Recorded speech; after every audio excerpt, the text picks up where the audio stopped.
Assalamualaikum warahmatullahi wabarakatuh. Salam sehat bagi kita semua. Perkenalkan, saya adalah Dr. Mira Sri Gumilar M.Ed. Saya adalah dosen tetap pada Prodi Kesehatan Gigi jurusan Kesehatan Gigi Poltekkes Kemenkes Jambi. Dalam video ini saya akan menyampaikan pernyataan diri dosen dalam unjuk kerja Tridharma Perguruan Tinggi pada bidang pengajaran. Mata kuliah yang akan saya sampaikan adalah mata kuliah epidemiologi. Metode pembelajaran yang saya gunakan pada mata kuliah ini adalah bentuk interaksi antara dosen dengan mahasiswa melalui metode DIA, yaitu Delivery, Interaction, and Assessment. Sebelum masuk ke dalam video pengajaran, saya akan menjelaskan mengenai rencana pembelajaran semester pada mata kuliah epidemiologi.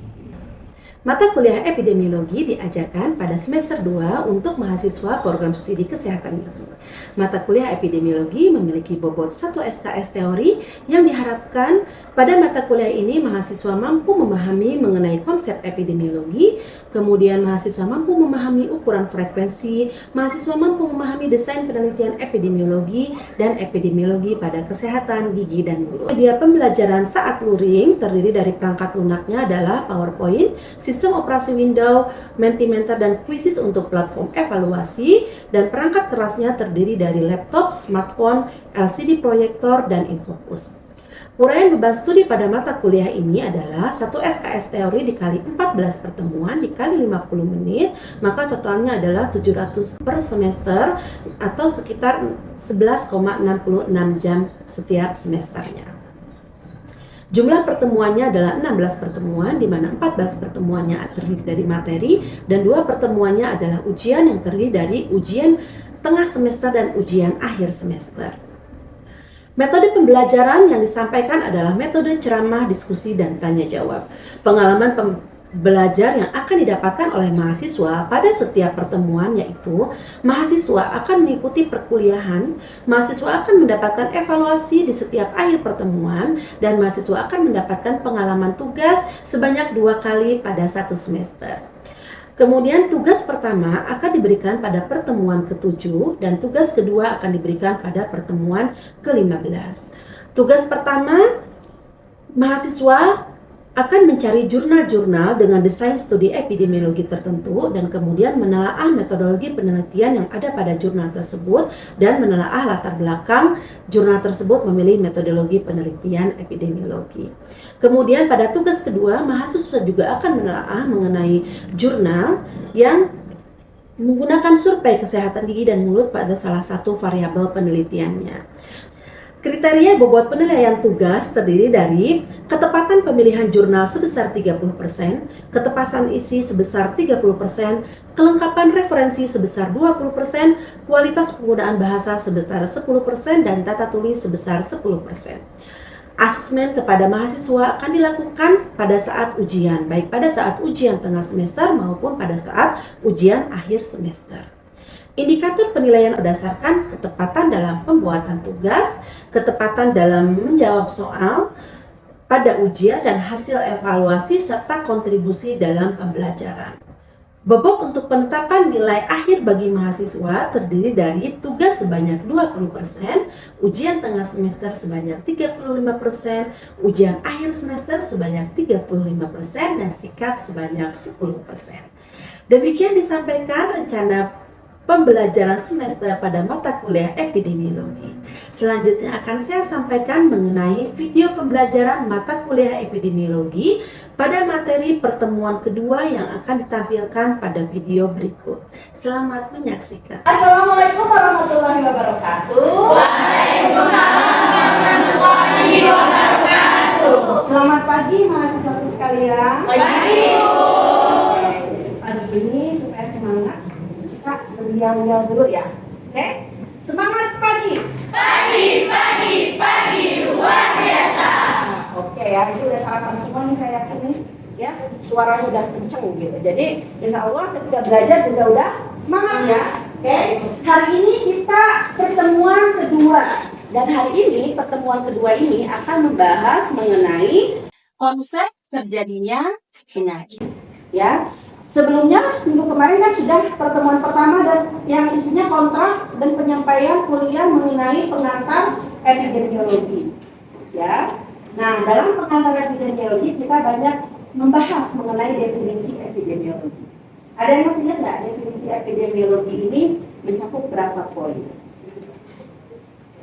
Alhamdulillah pada yang semua ya. Tapi lupa ya berapa poin? Mencakup 3 poin. Mencakup 3 poin, betul. 3 poin itu apa saja? Sekian. Kalian.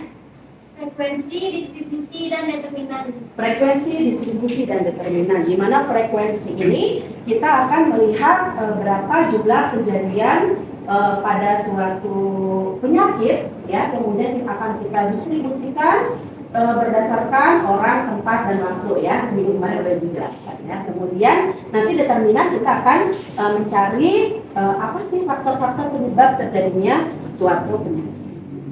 Ada yang mau ditanyakan mengenai pertemuan kemarin? Oke. Saya bertanya, bagaimana cara penerapan 3 poin definisi epidemiologi diterapkan pada penelitian? Oke, 3 poin diterapkan pada penelitian. Ini memang harus kalian ketahui ya, karena nanti kalian akan membuat sebuah karya tulis ilmiah nanti di semester akhir ya. Jadi 3 poin itu diterapkan ketika distribusi dan frekuensi, maka kita disebut dengan namanya penelitian deskriptif. Tetapi ketika kita sudah menyentuh poin determinan, maka itu sudah masuk ke dalam penelitian analitik, gitu ya. Jadi ada penelitian deskriptif itu mencakup distribusi dan frekuensi. Nah, ketika kita sudah masuk ke poin determinan, maka di situ kita akan masuk ke dalam penelitian analitik. Ya, nanti itu akan kita pelajari lagi di pertemuan selanjutnya. Jadi sekarang secara garis besar. Oke, saya rasa cukup ya untuk kita review pertemuan sebelumnya. Hari ini kita akan membahas mengenai konsep terjadinya suatu penyakit, ya. Di mana di sini tujuan pertemuan kita kali ini adalah yang pertama tentunya kita harus mengetahui dulu kira-kira konsepnya itu seperti apa, terjadi suatu penyakit, beberapa definisinya apa. Kemudian nanti juga kalian juga harus memahami mengenai peristiwa yang terjadi pada suatu penyakit, juga harus memahami tentang jenis hubungan sebab akibat, kemudian sejarah konsep penyebab penyakit, kemudian harus mengetahui juga mengenai apa sih single causation dan multiple causation, ya. Kemudian tipe hubungan kausal, ya. Jadi ini adalah tujuan pencapaian dari kita belajar konsep terjadinya penyakit yang nantinya harus anak-anak sekalian ketahui, gitu ya. Bisa dipahami sampai sini? Bisa. Nah, kita pertama masuk dulu ke definisi sakit. Sakit merupakan kondisi di mana terjadi perubahan struktural dan fungsional dari jaringan tubuh. Jadi kalau sakit itu terjadi perubahan struktural dan fungsional. Artinya apa? Terjadi perubahan ke arah patologis. Struktur berarti dari organ tubuh kita, fungsional berarti dari fungsinya. Artinya bisa jadi strukturnya rusak, ya, tapi dia masih bisa berfungsi. Atau bisa jadi dia strukturnya masih baik, ya, tapi dia sudah tidak bisa digunakan. Gitu. Jadi sakit itu dimana terjadi perubahan secara struktural dan atau fungsional pada tubuh kita. Gitu ya. Jadi kalau struktur anatomi dulu kita belajar anatomi ya. Kalau fungsi itu fisiologinya, gitu ya. Nah itu terjadi perubahan, maka akan menimbulkan sakit yang tadinya kondisinya normal menjadi tidak normal seperti itu ya. Nah ketika sakit maka akan muncul gejala dan tanda. Ya, gejala itu apa dan tanda itu apa? Gejala itu apa yang dirasakan pasien. Dan tanda itu apa yang kita temukan saat pemeriksaan. Kalau apa yang dirasakan pasien kira-kira dapatnya dari apa? Coba. Dari anamnesa, ya. Oke, jadi sekarang kita lanjut lagi. Nah, ketika kita membahas mengenai sakit, maka tentu kita akan belajar mengenai penyebabnya. Karena apa? Karena kita bisa mengobati sakit ketika kita tahu penyebabnya, ya kan? Nah, kita bisa meningkatkan kesehatan masyarakat, ya, meningkatkan kualitas kesehatan masyarakat ketika kita tahu penyebab dari suatu penyakit. Kita bisa pencegahan, bisa pengobatan itu bila tahu penyebab dari suatu penyakit tersebut. Maka itulah dipelajari pada epidemiologi. Nah, kemudian penyebab itu disebut apa sih? Faktor faktor risiko. Ya, jadi ada faktor risiko itu bisa dua, ya. Ada kausa utama dan juga ada faktor lainnya. Kausa utama contohnya apa? Bakteri misalnya, ya. Faktor lainnya misalnya daya tahan tubuh atau lingkungan. Artinya bisa saja misalnya Eka, ya, kena bakteri influenza, virus influenza, ya. Nah, Eka bisa sakit bisa enggak kan? Nah, tergantung daya tahan tubuhnya, ya. Tapi ketika Desti misalnya ya kena virus influenza langsung sakit karena daya tahan tubuhnya turun. Nah, maka di sini faktor utamanya adalah virus dan faktor pendukungnya itu adalah daya tahan tubuh. Ya, jadi ketika kita berbicara faktor risiko, ada faktor utama dan ada faktor determinan lainnya. Kemudian penyebab itu ya bisa ada yang menyebabkan langsung dan ada juga yang tidak langsung, gitu ya. Contohnya misalnya kalau yang langsung itu AIDS gitu ya, dari virus AIDS langsung dia sakit AIDS gitu. Tapi kalau yang tidak langsung contohnya apa? Contohnya misalnya merokok terhadap jantung, gitu ya. Jadi kenapa merokok bisa menyebabkan penyakit jantung? Tidak serta-merta terus kita rokok langsung sakit jantungnya, tidak. Tapi dia berproses pada melewati beberapa tahap. Misalnya ketika kita merokok, maka pembuluh darah itu akan menjadi kasar. Ya, jadi pembuluh darah kasar. Ketika jadi pembuluh darah kasar, maka komponen-komponen darah akan mudah menempel di situ. Yang akhirnya akan membentuk sumbatan. Ketika sudah terbentuk sumbatan disebut dengan aterosklerosis, maka mulailah timbul penyakit. Jadi dia ada tahapannya. Kalau yang tidak langsung, kalau yang langsung satu penyebab bisa langsung menimbulkan suatu penyakit. Oke ya. Nah, kemudian pada hubungan sebab akibat itu ada memegang 7 pedoman. Ya. Ada hubungan temporal, ya. Hubungan temporal itu sebab harus mendahului akibat. Ya enggak? Ada enggak akibat dulu? Kemudian sebab? Tidak ada.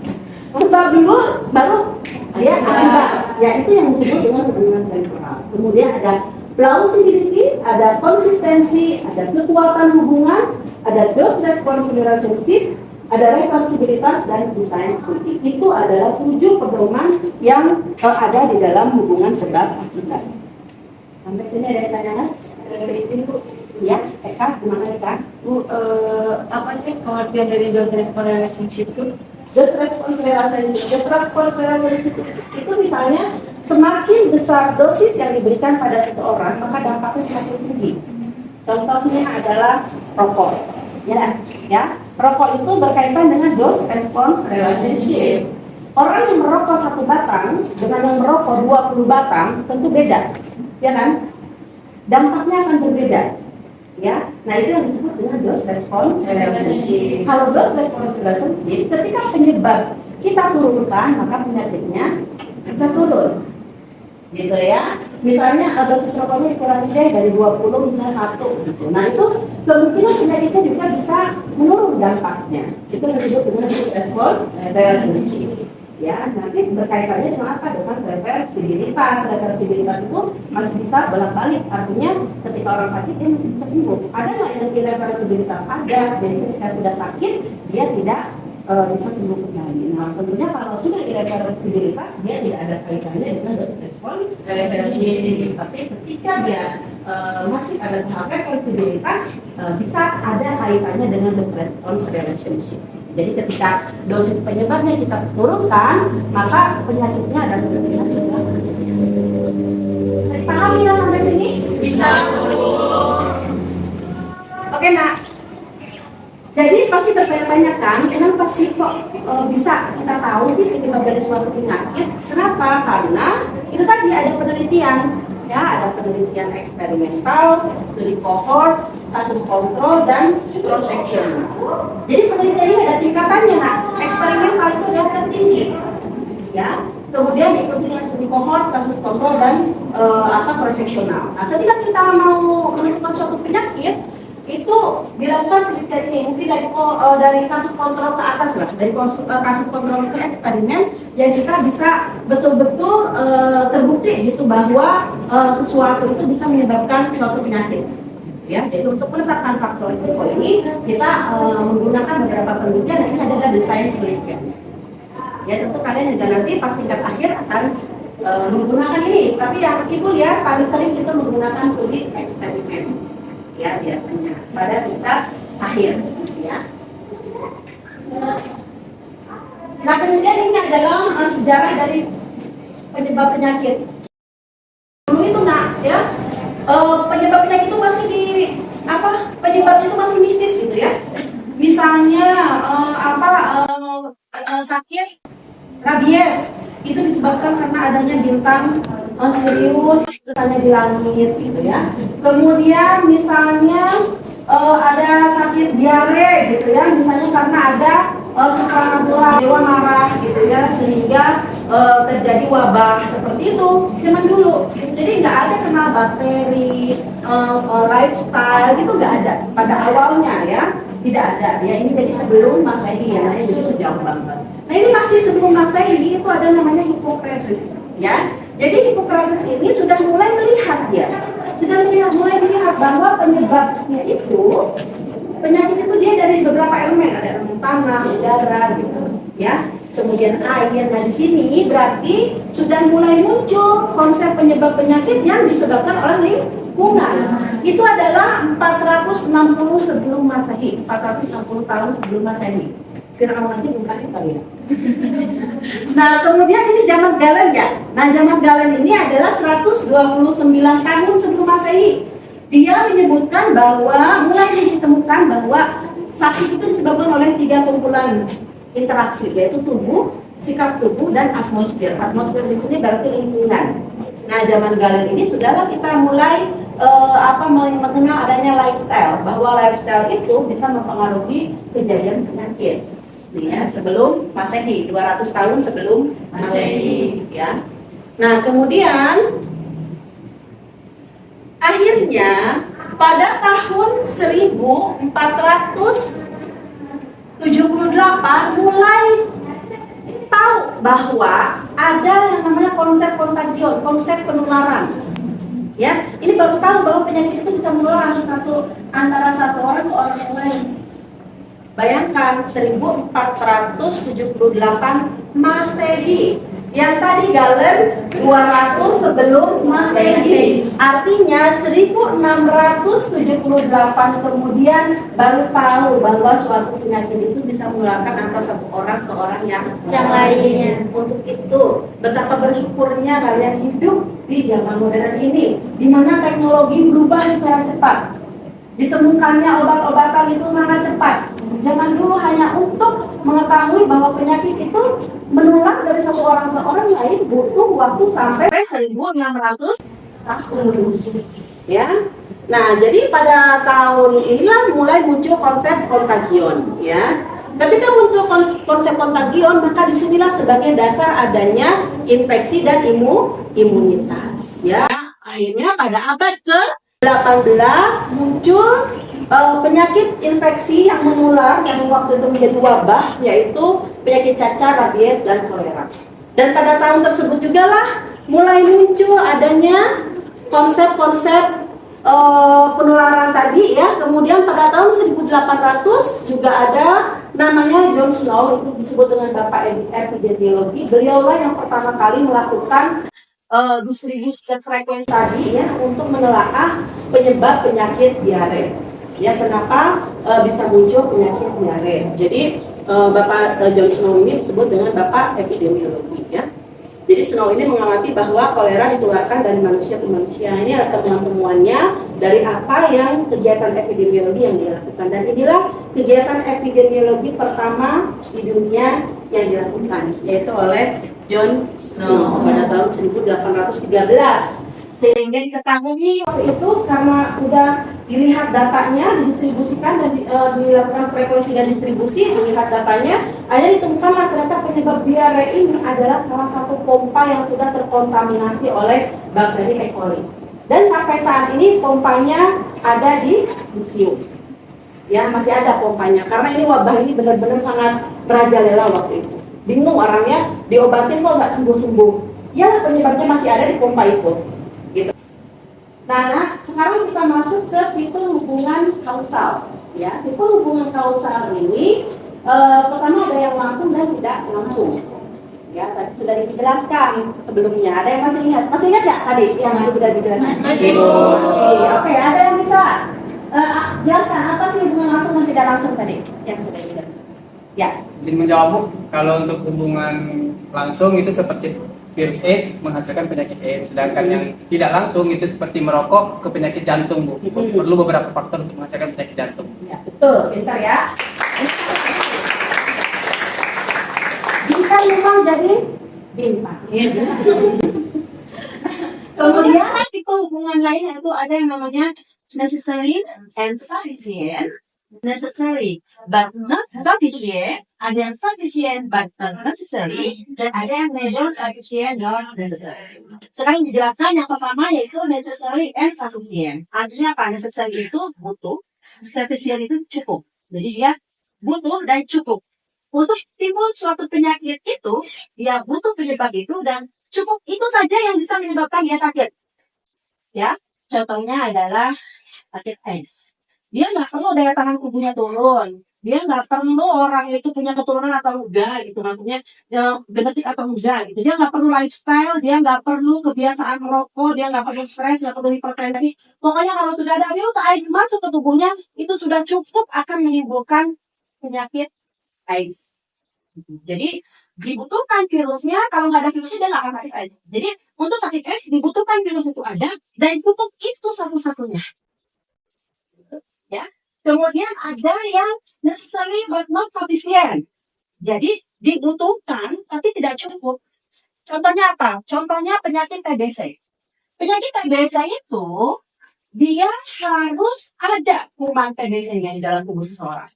Nggak bisa misalnya seorang disebutkan TBC tapi nggak ada kumannya, nggak bisa. Harus ada kuman TBC-nya baru dia sakit TBC. Tapi kuman TBC itu sendiri tidak cukup untuk dia menimbulkan suatu penyakit. Sehingga apa? Sehingga dia perlu ada faktor lain yang mendukung dia. Misalnya daya tahan tubuhnya turun, kondisi parunya sudah jelek karena dia merokok, misalnya. Nah itu baru dia akan muncul penyakit TBC. Tapi kalau orangnya prima, bagus, si kuman itu tidur di dalam, tidak akan menimbulkan suatu penyakit. Nah itu disebut dengan necessary but not sufficient. Artinya dia perlu kuman itu tapi tidak cukup dia saja, dia harus dibantu oleh yang lainnya. Tidak seperti tadi virus AIDS tadi ya, dia perlu tapi dia cukup udah itu. Sampai sini bisa dipahami? Atau masih ada yang ngawang-ngawang gitu? Ya, gimana?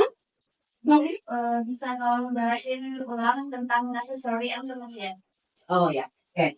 Begini ya, necessary kita kan di bahasa Inggris ya. Kita baca kan harus ke bahasa Indonesia. Oke. Necessary, Bu, itu. Sufficient, cukup.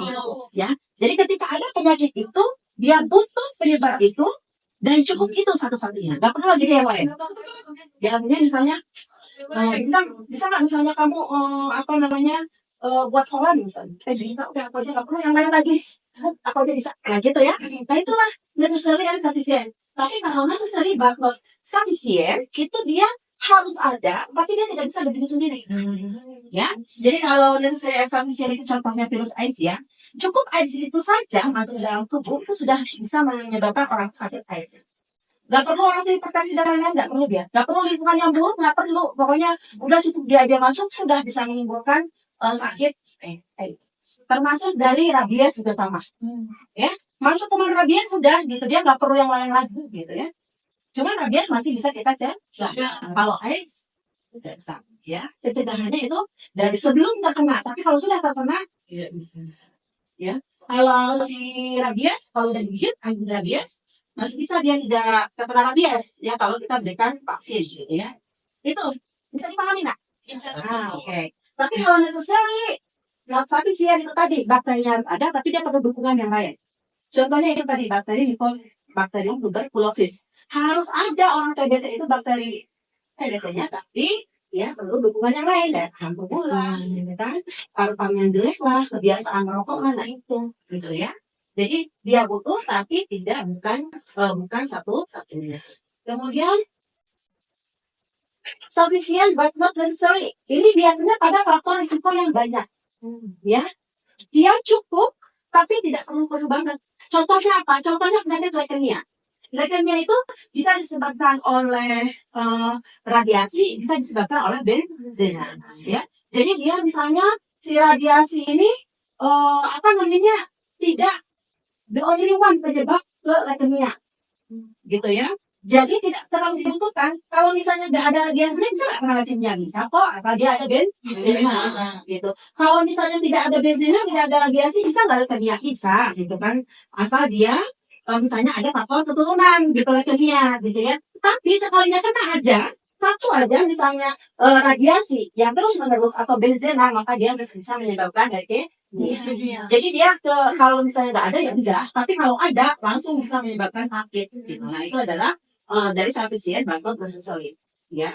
Kemudian ada neither sufficient nor necessary. Gitu. Nah ini adalah bagi penyebab penyakit yang sangat multiple, ya.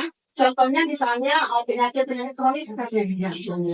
Jadi dia cukup dan tidak cukup dan tidak dibutuhkan. Artinya apa? Harus saling dukung antara satu faktor dan faktor yang lain, tidak bisa berdiri sendiri. Maka ketika orang diabetes mellitus, misalnya orang tuanya diabetes mellitus, jangan ada harapan ya, misalnya tapi kena jangan ya. Tapi diabetes mellitus tidak hanya muncul karena keturunan, atau hipertensi jantung tidak muncul karena keturunan saja, tapi dia ada faktor lainnya. Jadi dia tidak cukup berdiri sendiri, harus berdiri bersama yang lainnya, gitu ya. Tapi kalau misalnya faktor genetik tadi nggak ada, orang tuanya nggak DM, bisa juga tetap kena DM, gitu ya. Misalnya karena lifestyle yang kurang. Baik, nah karena materi sudah selesai, sekarang kita lanjutkan pada evaluasi. Silakan di-scan barcode yang ada di layar. Dan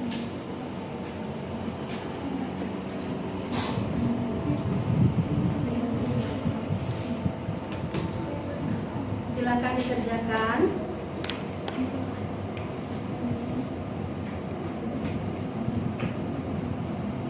Waktunya 5 menit ya. Ibu. Yang sudah disampaikan ya. Dari evaluasi yang sudah disampaikan ini kayak hampir berapa persennya nih menjawab benar ya, yaitu leukemia jawabannya ya. Baik, cukup sekian pertemuan kita hari ini ya, sudah kita lakukan evaluasi. Untuk yang masih salah jawabannya, tolong belajar lagi di rumah ya. Nanti akan ada modul yang akan Ibu bagikan. Terima kasih atas perhatiannya anak-anakku sekalian. Ya, jangan lupa belajar lagi di rumah ya. Sampai jumpa lagi minggu depan. Assalamualaikum warahmatullahi wabarakatuh. Waalaikumsalam warahmatullahi wabarakatuh. Terima kasih.